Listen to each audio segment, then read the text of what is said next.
one of the key things that I think is really valuable about Jivamukti is we have these 5 pillars which underpin the method, and it doesn't matter what class you go to, whether it's like a techniques class, which is where you're learning the fundamentals of postures and how to kind of navigate your body at that time in your life into the postures and how you work with the breath and how you feel when you're there, to an open class which has like a framework that will work within, but which will be more challenging on every level, energetically, physically, mentally, spiritually, emotionally.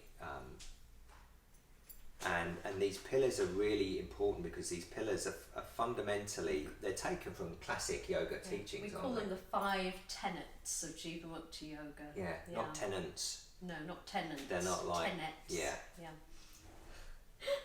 So where do you want to start with these? Should we go ahead? So I guess the first one, that it feels like the most important one to me, is ahimsa, which means non-violence, not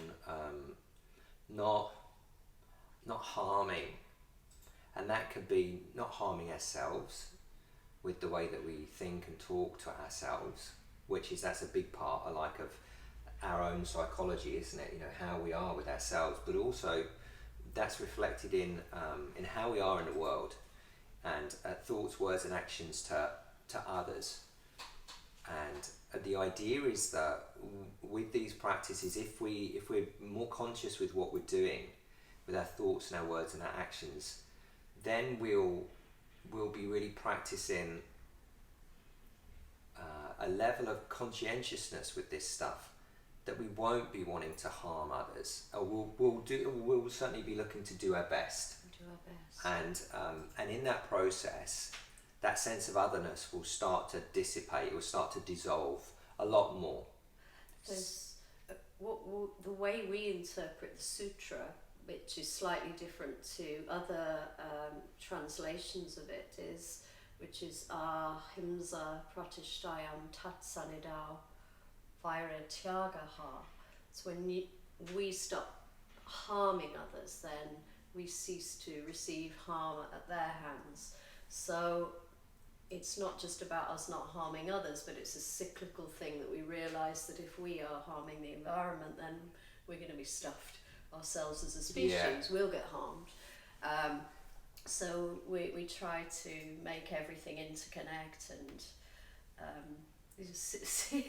see our actions for what they are, that they'll rebound on us at some point. Science has proven that, right? For every action there's an equal and opposite reaction, whether you call it karma or whatever, it's the same thing. And it's not just understanding it from a selfish point of view, but it's really seeing that, when you put compassion and empathy and love behind things, then what you are in the world changes, how people interact with you will change as well, and you will create a better world around you for sure. Which is the idea, right? The idea is for us to change ourselves, and for that to be enough to change our direct environment, isn't it? And if we all do that, then the world will change. For sure. Definitely. So the next tenet is, well, it depends which one you want to do, doesn't it? We love nada yoga. Nada means sound body, sound mind, the yoga of sound. If we think about it, the way we communicate mostly is through sound and voice. And in fact, when yoga started, nobody wrote anything down, so it was only communicated through the voice. Therefore the sound of the voice and the chanting of the teachings, it was almost seen to be sacred of itself, and that's continued certainly in our lineage. So we use something that we call mantra. Mantra is another Sanskrit word. All these words are Sanskrit, which is itself made of 2 words, manas, your mind, and then the tra part means to cross over or protect. So through finding a sound. Your mantra could be, it might be Sanskrit or it might be something completely different. Yeah. You focus on this and it helps to clear the mind of other busyness that might be there. Over time it really works. Definitely. So we do a lot of we do a lot of singing as well, don't we? Yeah, singing, chanting, and it relates to how we'll often teach, particularly in like an open format class where there may be significantly less visual demonstration than you may be used to in other classes. It's not to say that you won't see that in other format Jivamukti classes, like a fundamentals or techniques class, for example. There will be a lot of demonstration, but the idea is we're looking to also help refine our ability to hear, to listen, and not just to instructions, because it's not about barking out orders and someone doing what you say. It's not about that at all. It's more about refining our ability to really hear what's going on, to hear the essence of what's going on. So that's an important part of it as well. And also, if you look at it, from the perspective of current neuro and scientific studies looking at different meditation techniques for things like anxiety and PTSD, there are various different meditation and mindfulness practices which will be about receptive listening. So it's getting outside of the body, outside of a focus of being in the body, and there being an external focus which is based on sound, which is really super effective for people with anxiety. So like a mantra meditation, chanting, or just verbally reciting a mantra, out loud, is so effective for that. And science is really, really, really backing this up now. There's tons of studies, so it's super effective as a practice for helping us focus the mind, calm the mind down, distract the mind, whatever it is. Reduces stress hormones like cortisol and adrenaline. It's very, very powerful. The other thing, which is really nice, is a really fun part of Nadi Yoga, is we play music. We have playlists in Jivamukti classes, which can be quite eclectic. You might have anything from drum and bass through to Beethoven or Sanskrit music, chanting, and they're always curated in a way that supports the practice and the energy of what's going on. So there's a lot of love and time put into playlists when in Jivamukti Exactly. classes. I think they're not really thrown together, are they? No, I love your playlist. Thank you. I do too. So, what else? What's next? Shastra. How about that? Yeah. This idea of having these key texts that we can go to, these ancient teachings which are still so relevant to keeping us on track and balanced and able to navigate through the world in a way that is harmonious with ourselves and with the world around us. Whether it's Patanjali's Yoga Sutra or Bhagavad Gita or Hatha Yoga Pradipika or the Upanishads, these are traditionally what we kind of draw upon. But it could be anything. There could be great teachers like Thich Nhat Hanh. What was that? Is it Mary Oliver? Is that lady that? The poet. There's lots of things that we'll draw upon, just to I guess to help bring this idea, to translate these ancient teachings into a contemporary context so that they're meaningful and relevant now. So it's always about finding a way to communicate what has been standing the test of time for so long in a very current way, whether we're using real life examples now of ways that we've been stuck, or storytelling is a great way of doing that, isn't it? We often tell stories. We love stories. And so maybe we'll have a chant that is based on one of these things, and we'll then weave that through the class, or if we're doing longer things like workshops, gives us a chance to really explore that. But it's really, the goal is to help us see that these teachings are timeless. And that's why I think Jivamukti is so effective. That's why this ancient wisdom is so effective, because it is timeless. You might look on Instagram as example and just see, you know, Rumi is really popular, right? But you might equally see something from the Gita or something from the Patanjali Yoga Sutra or Upanishads or Hatha Yoga Pradipika maybe. There's just something that is distilled so neatly, you would see that and you think, of course. Oh yeah, I really needed to, and it's like that, isn't it? It's constant light bulb moments, and that's the beauty of having Shastra as a focus. Absolutely, yeah, and I think that's one of the things that really makes a big difference in our classes, because it's not a secondary thing, it's not something we might, just put a nod to. It's such a big part of it. It's one of our, as Andy says, pillars. It has to be there, and for the substance of the teachings to have the effectiveness for people, as we found for ourselves,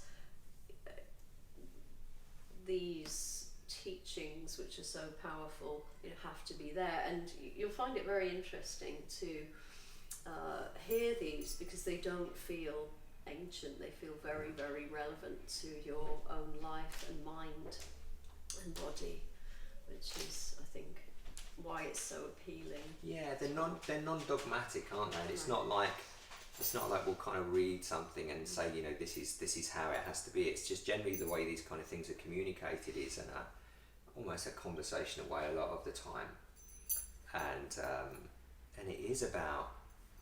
It's about. I mean, particularly this Shala, Mokshala. It's a school. It's about, we're teaching each other, but we're teaching about these things because these things are going to be. These are the lessons that humanity now at this point in time. These are the lessons that we need to learn again, because as we're getting more segmented, more fragmented, more separated by the politics of the world, by the media of the world, these teachings are bringing us back to the essence of what community is about, and it's about unity. And these teachings bring us back to that unity, this idea that yoga is bringing everything back to a whole, isn't it? And that's what it's about. We're looking to find different ways to remind ourselves and the people that come to class. Yeah, and I think that is it. Jivamukti doesn't, as a method of practicing yoga, if you were a student in one of the classes, you won't lose sight of what the goal is, because it's always just just there, right at the surface. It's on the tip of the teacher's tongue. It's in everything that we do. Bhakti yoga. Again, I say Nada is one of our favourite things. Bhakti yoga is probably our very favourite thing, and it goes hand in hand with Nada yoga. It's the yoga of devotion, which has a lot also to do with chanting. Andy and I do some kirtans, which are rip-roaring events where we do lots of singing, very noisy, and enjoy creating sound through sacred mantra. The purpose of Bhakti yoga, actually, it's one of the main forms of yoga, as even the Bhagavad Gita says, is to step away from your own self-centeredness and look at other-centeredness, and to become someone who supports others, in essence. So one of our teachers, Sharon Gannon, actually it was David who said this, no, it was Sharon, she said that in life you can have anything you want to have, but you've got to be willing to provide it for others first. Yeah, it's a big one, that. So it takes away that sort of, I must have this, so I must provide this to others. Yeah.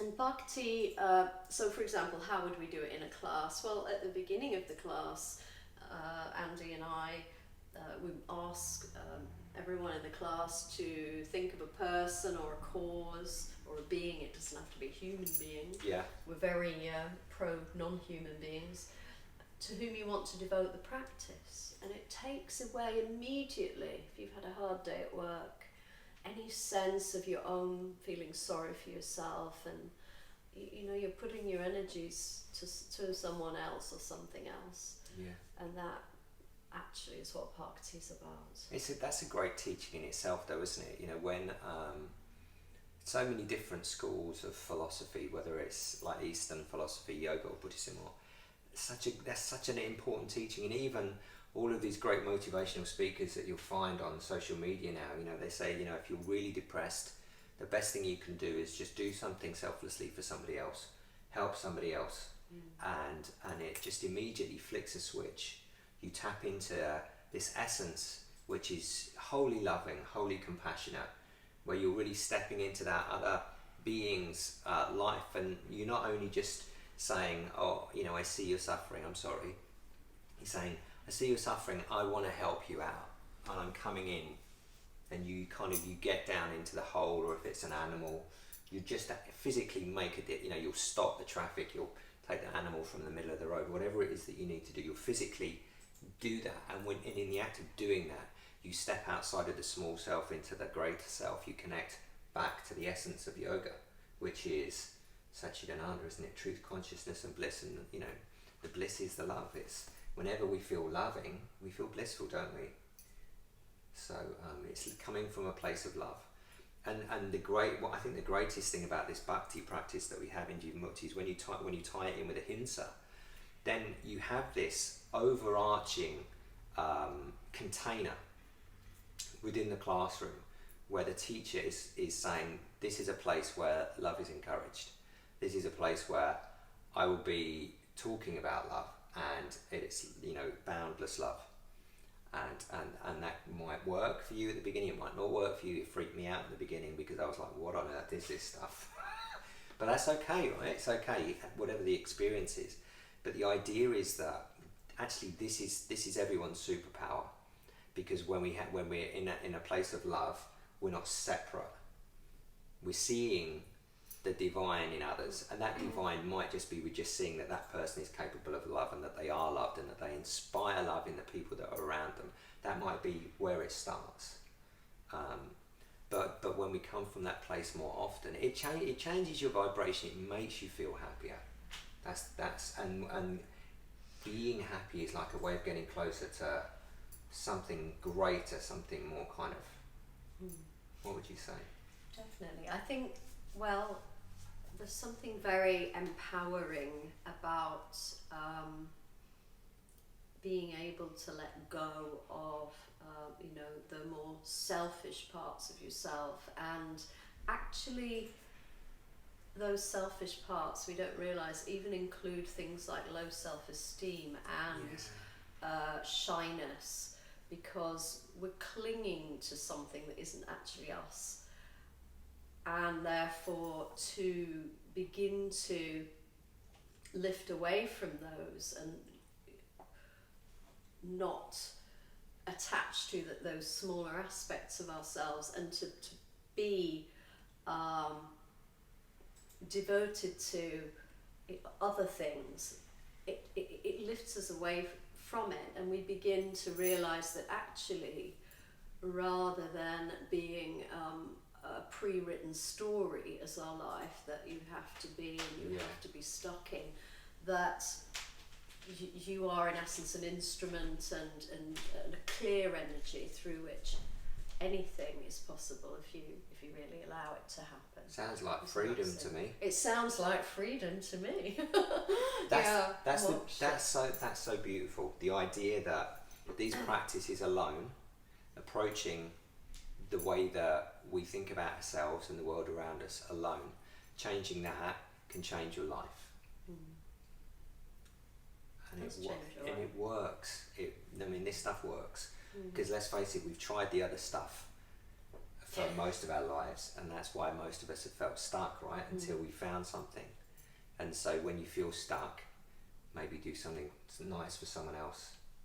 Yeah. Maybe just call up a friend and tell them you love them, or call up a family member, or just make someone some food or something, or give a homeless person a sandwich.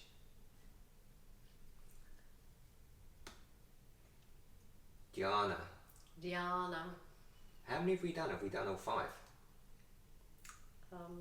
We need to do dhyana. Yeah. Dhyana. Meditation, really important part of a practice. In every open format class we teach meditation. As a particularly effective meditation technique that we teach, that actually Sharon worked with, and she kind of devised it. This is one of the co-founders of Jivamukti, because she found that the other forms of meditation that she'd practiced just weren't as effective for her. And very simply, it's a case of aligning the spine, making sure that your seat is comfortable, and allowing the eyes to close. Just taking an awareness of your experience physically, energetically, maybe whether you're feeling sluggish or awake or energized, the breath in the body. And just notice the breath moving through the body. There's no need to force the breath or change the way that we're breathing.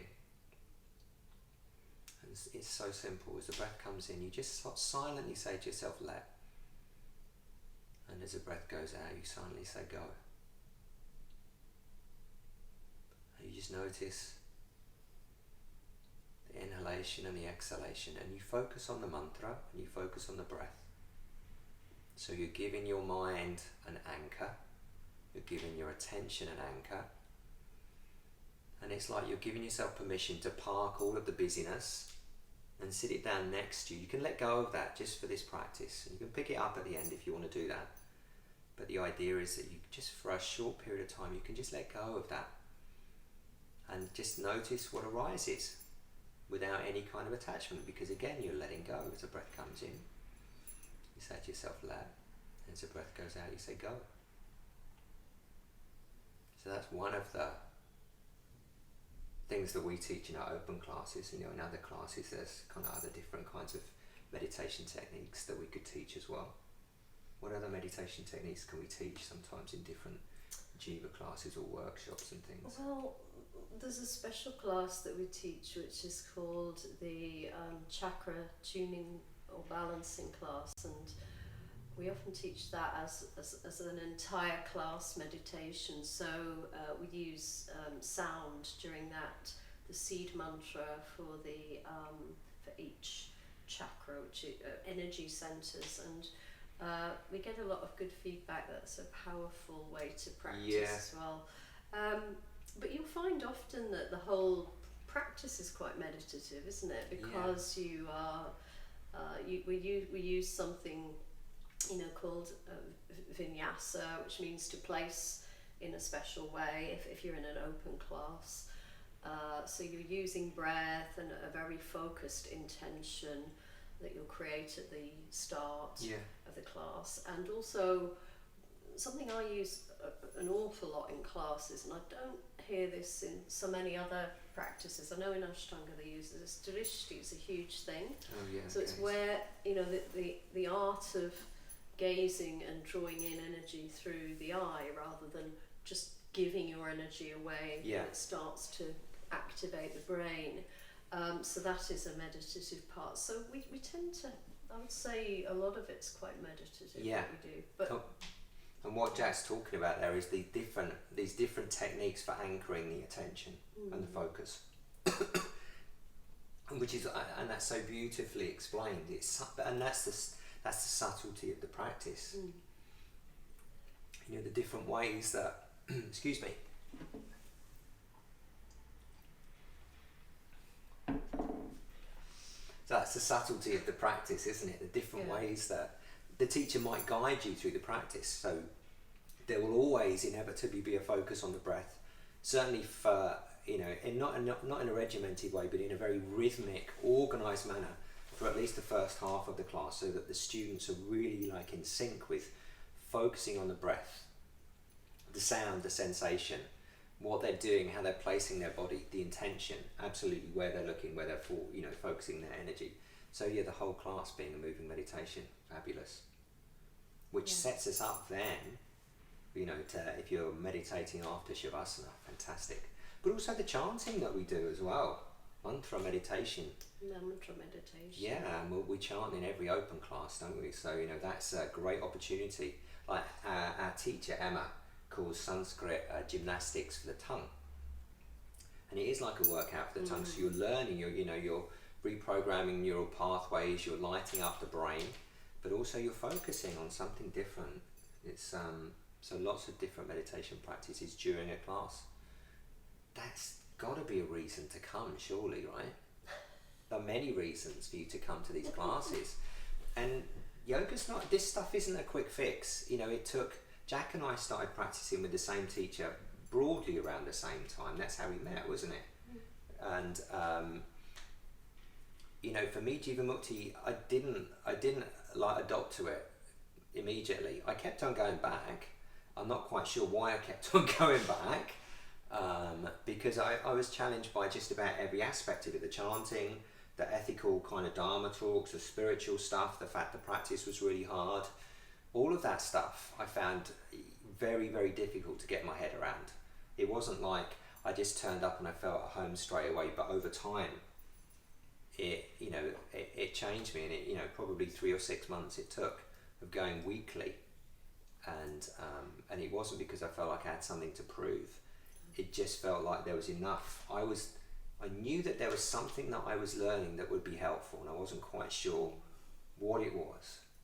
Unless something's a challenge for you, and I say this a lot to people in class when they find things maybe difficult, is, well, it's only worthwhile when it feels like that. If it's all easy and plain sailing, then